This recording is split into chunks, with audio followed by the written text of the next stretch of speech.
ఇదిగో ఈ కనిపిస్తున్న స్థలమే మా డాడీ కొనుక్కోకుండా వదిలేశాడు. ఏం చేస్తానో నా తలరాత. అదే అప్పుడు తీసుకుంటుంటే నాకే ఏదో చేదోడు వాదోడు ఉపయోగపడేది. ఏ బాలు, ఇంత సడన్ గా వచ్చండి. అమ్మ నాన్న బాగున్నారా? బాగున్నాను పెద్దమ్మ. అమ్మ నాన్న కూడా బాగున్నారు. మీరెలా ఉన్నారు? బాగున్నాను రా. ఏంటి ఇటు వచ్చారు? ఏం లేదు పెద్దమ్మ, ఇక్కడ ఏదో స్థలం ఉందంటే చూడడానికి వచ్చాము. అవునా, మరి తీసుకుంటారా? ఎక్కడ పెద్దమ్మ, 10 లక్షలు చెప్తున్నారు. అదే మా చిన్నప్పుడు డాడీని తీసుకోమన్నప్పుడు 10,000 చెప్పారంట.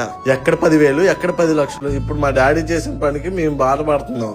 అప్పుడు మీ నాన్నకి కుదర తీసుకోలేదనుకో, ఇప్పుడు నువ్వేనా తీసుకోవచ్చు కదా. ఏంటి 10 లక్షలు పెట్టి తీసుకోవాలా? నాకు ఇంట్లో ఖర్చులకి, పిల్లల స్కూల్ ఫీజులకే సరిపోతున్నాయి నా జీతం.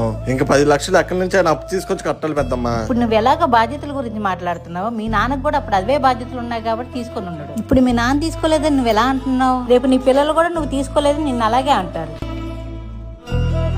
అప్పుడు 10,000, ఇప్పుడు 10 లక్షలు రా. ఇప్పుడు 10 లక్షలే, రేపు 1 కోటి రూపాయలు రా. అప్పట్లో లోన్లు అప్పులు ఇచ్చేవాళ్ళు ఎవరు లేరురా. ఇప్పట్లో అలాంటి చాలా మార్గాలు వచ్చారా. అప్పు చేసినా తీసుకో, మంచి పనికే కదరా. ఇప్పుడు తీసుకుంటే రేపు నీ పిల్లలకు ఉపయోగపడుతుంది. మీ పెద్దమ్మ చెప్పిన మాట కూడా నిజమే కదండి. మీ నాన్న చేసిన తప్పు మాత్రం మీరు చేయమాకండి.